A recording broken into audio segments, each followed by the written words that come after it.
수십 년 전 회사 사무실 구석 자리에 앉아 있던 한 직장인이 있었습니다. 사무실에서 가장 조용한 곳, 창문도 없는 구석진 책상이 그의 자리였어요. 매일 아침 출근해서 앉는 그 자리에서 바라보는 세상은 참으로 작았습니다. 동료들의 웃음소리는 멀리서 들려왔고 중요한 대화들은 그를 제외하고 이루어졌어요. 회의 시간이 되면 그는 항상 맨 뒷자리에 앉았습니다. 손을 들고 발언하려 해도 회의를 주재하는 사람의 시선은 그를 지나쳐갔어요. 죄송합니다. 제가 한 말씀 드리고 싶은데요. 그렇게 말해도 나중에 개별적으로 얘기해요라는 대답만 돌아왔습니다. 그의 아이디어와 의견은 마치 투명인간의 목소리처럼 취급받았어요. 더 억울한 것은 그의 아이디어가 며칠 후 다른 사람의 입에서 나와 칭찬받는 순간이었습니다. 정말 좋은 아이디어네요. 라는 박수 소리를 들으며 그는 쓴웃음만 지을 수 있었어요. 자신이 며칠 전에 제안했던 바로 그 내용이었지만 아무도 기억하지 못했습니다. 아니, 기억하려 하지 않았을지도 모르죠. 사람들은 그의 이름 대신 저 사람, 구석에 앉은 분, 누구더라라고 불렀어요. 입사한 지 몇 년이 지났는데도 여전히 그는 그들에게 얼굴 없는 존재였습니다. 회식 자리에서도 그는 항상 끝자리에 앉았고 건배 제의를 할 때면 맨 마지막에 잔을 들어 올렸어요. 점심시간에 혼자 식사하며 창밖을 바라보는 시간이 많았습니다. 다른 동료들은 함께 어울려 웃고 떠들며 식사를 하는 모습이 보였어요. 그 모습을 보면서 마음 한구석이 아려왔지만 굳이 끼어들 용기는 나지 않았습니다. 거절당할 것이 뻔했거든요. 괜찮아. 언젠가는 반드시. 혼자 중얼거리며 다짐하는 일이 많아졌습니다. 무엇을 반드시 하겠다는 건지는 명확하지 않았지만 이런 상황이 영원히 계속될 수는 없다는 믿음만은 있었어요. 매일 억울함에 마음이 타들어갔지만 그는 그저 참고 웃었습니다. 그 웃음 뒤에 숨겨진 서러움을 아무도 몰랐어요. 퇴근길 지하철에서 하루를 되돌아보며 한숨을 쉬는 날이 반복됐습니다. 오늘도 무시당했고, 오늘도 투명인간이었고, 오늘도 아무것도 변하지 않았어요.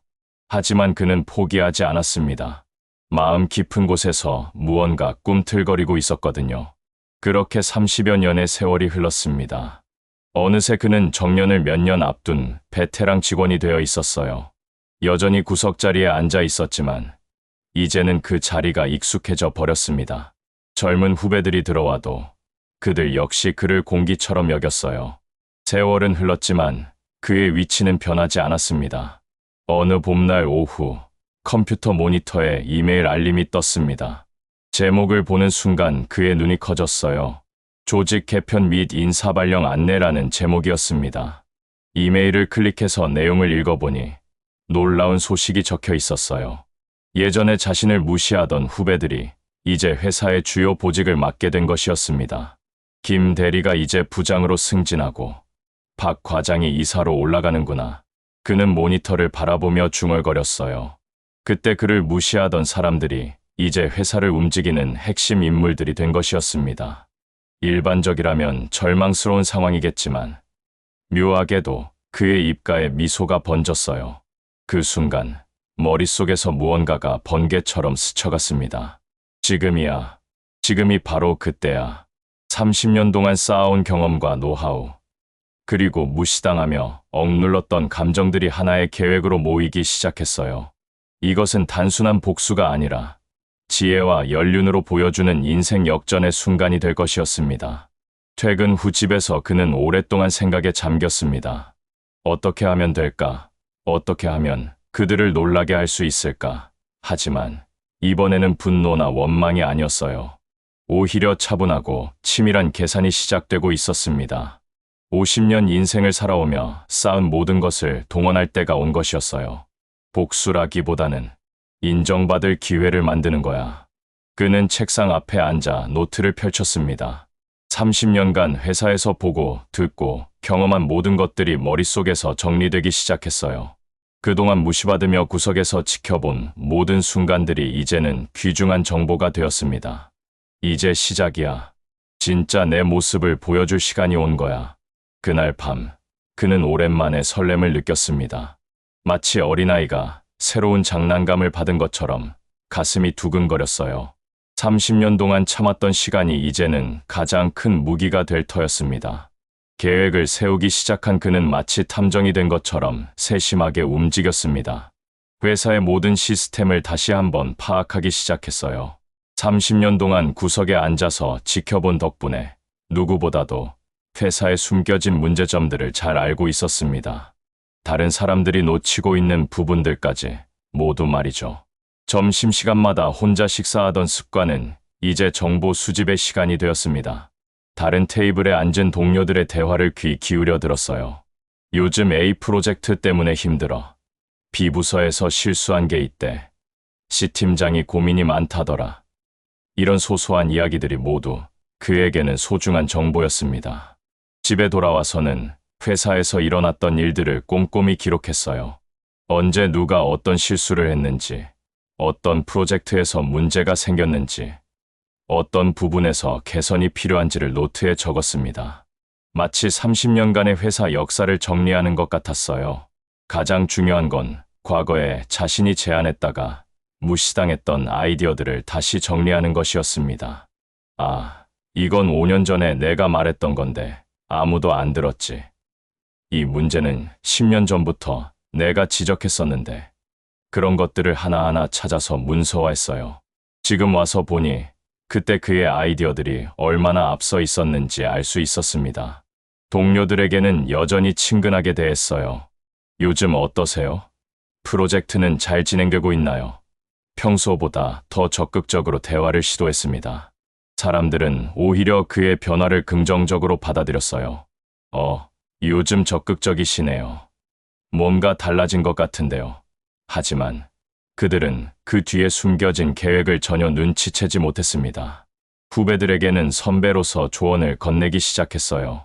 이런 부분은 조심해야 해요. 예전에 이런 일이 있었거든요. 겉으로는 친절한 조언이었지만 실제로는 그들의 약점을 파악하는 과정이었습니다. 후배들은 역시 선배님은 경험이 많으시네요라며 고마워했어요. 몇 달 동안 이런 식으로 정보를 수집하고 분석한 결과 놀라운 것들이 보이기 시작했습니다. 회사의 전체적인 그림이 퍼즐처럼 맞춰지고 있었어요. 어떤 부서에서 어떤 문제가 생기고 있는지, 어떤 프로젝트가 위험에 처해 있는지, 어떤 해결책이 필요한지가 명확하게 보였습니다. 30년간 축적된 경험과 관찰력이 빛을 발하는 순간이었어요. 이제 모든 준비가 끝났어. 그는 자신의 노트를 보며 만족스럽게 미소 지었습니다. 모든 퍼즐 조각이 제자리를 찾았고 이제 마지막 단계만 남았어요. 드디어 그날이 왔습니다. 원래 전체 회의가 열리는 날이었어요. 평소 같으면 맨 뒷자리에 조용히 앉아서 회의가 끝나기만을 기다렸을 텐데 이날은 달랐습니다. 그는 일찍 회의실에 도착해서 프로젝터와 컴퓨터를 점검했어요. 모든 것이 완벽해야 했거든요. 동료들이 하나둘씩 회의실에 들어왔습니다. 오늘 발표하시는 거예요? 라고 묻는 사람들에게 그는 네, 잠깐 말씀드릴 게 있어서요 라고 대답했어요. 사람들은 약간 의아해했지만 별로 신경 쓰지 않았습니다. 어차피 그의 발표는 중요하지 않을 거라고 생각했거든요. 회의가 시작되고 다른 보고들이 끝난 후 드디어 그의 순서가 왔습니다. 그럼 마지막으로 한 말씀 드리겠습니다. 그는 천천히 자리에서 일어났어요. 30년 만에 모든 동료들 앞에서 당당하게 서는 순간이었습니다. 프레젠테이션이 시작되자 회의실 분위기가 달라지기 시작했습니다. 첫 번째 슬라이드부터 사람들의 눈빛이 진지해졌어요. 우리 회사에 숨겨진 문제점들이라는 제목으로 시작된 발표는 정확하고 날카로웠습니다. 30년간 지켜본 모든 것들이 체계적으로 정리되어 있었어요. 이 문제는 5년 전부터 지적되어 왔지만 개선되지 않고 있습니다. 그가 말하자 회의실이 조용해졌어요. 정확히 5년 전 자신이 제기했던 문제였지만 아무도 기억하지 못했습니다. 하지만 지금은 달랐어요. 모든 사람들이 그의 말에 집중하고 있었습니다. 두 번째, 세 번째 슬라이드가 넘어갈 때마다 사람들의 표정이 놀라움으로 바뀌었어요. 어떻게 이런 분석이 가능하지? 이런 데이터를 어떻게 구한 거야? 속삭임이 들려왔습니다. 그동안 무시하던 그 사람이 이런 능력이 있었다는 사실에 모두가 충격을 받고 있었어요. 가장 앞권은 해결 방안을 제시하는 부분이었습니다. 각 문제점에 대해 구체적이고 실현 가능한 해결책을 제시했어요. 이렇게 하면 비용은 30% 절감되고 효율성은 50% 향상될 것입니다. 숫자로 뒷받침된 그의 제안에 모든 사람들이 감탄했습니다. 질문 있으시면 받겠습니다. 그가 말하자 여러 손이 올라갔어요. 30년 만에 처음으로 그에게 질문을 하는 사람들이 생긴 것이었습니다. 정말 대단합니다. 어떻게 이런 분석을 하신 건가요? 칭찬과 감탄의 목소리들이 쏟아졌어요. 발표가 끝나고 박수가 터져 나왔습니다. 30년 동안 들어보지 못했던 진심 어린 박수였어요.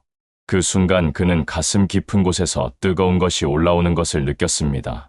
바로 이것이었어요. 바로 이 순간을 위해 30년을 기다린 것이었습니다. 발표가 끝난 후 회의실 분위기는 완전히 바뀌었습니다. 평소에 그를 무시하던 사람들이 하나둘씩 다가와서 말을 걸기 시작했어요. 정말 놀랐습니다. 이런 능력이 있으신 줄 몰랐어요. 앞으로 자주 조언 부탁드립니다. 30년 만에 처음으로 그들이 그에게 먼저 말을 거는 순간이었습니다. 가장 놀라운 변화는 예전에 그를 가장 무시하던 후배들의 반응이었어요. 이제 부장이 된 김 씨가 다가와서 말했습니다.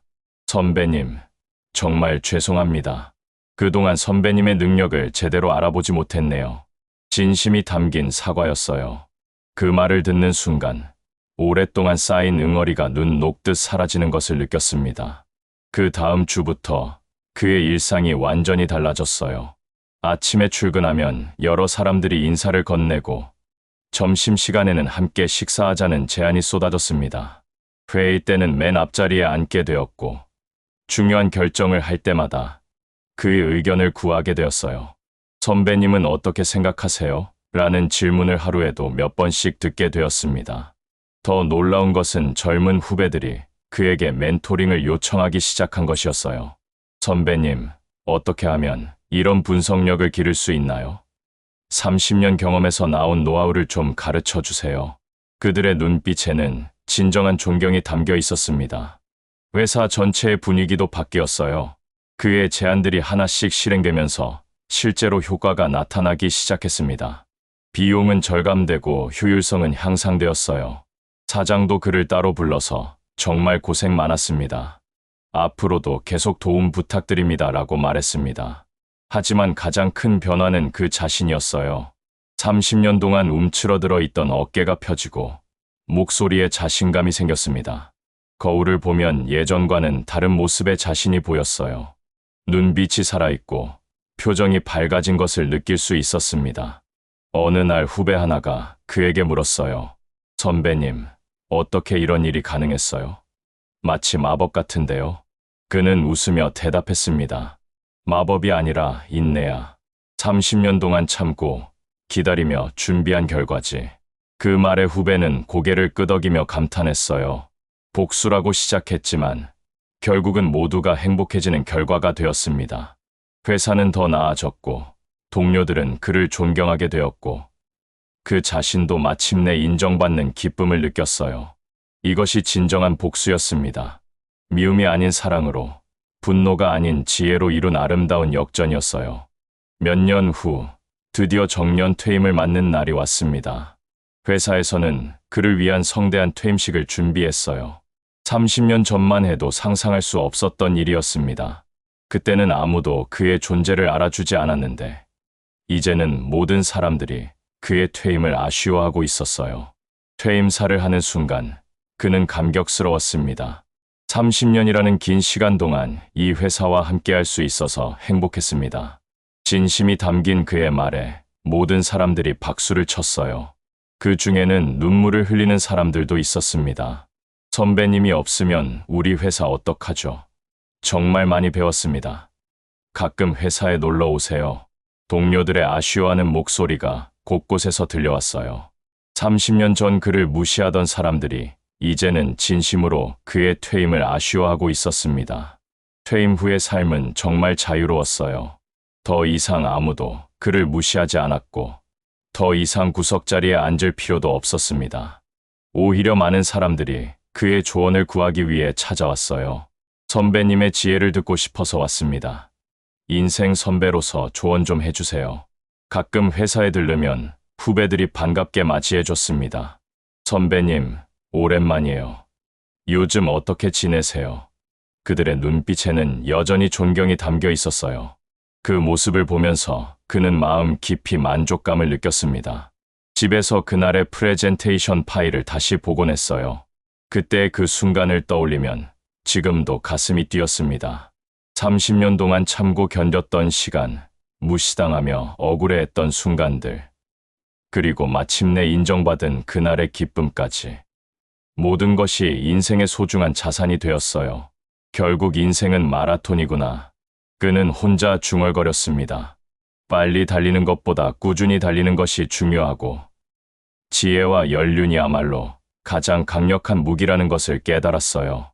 그의 복수는 누구를 해치는 복수가 아니라 모두를 행복하게 만드는 아름다운 복수였습니다. 요즘에는 젊은 친구들에게 자주 이런 말을 해줍니다. 포기하지 마. 지금 당장 인정받지 못해도 괜찮아. 계속 준비하고 기다리면 반드시 기회가 와. 그의 경험에서 나온 진심 어린 조언이었어요. 그날의 도파민, 그날의 쾌감은 아직도 그의 삶을 빛나게 합니다. 30년을 기다린 보람이 있었어요.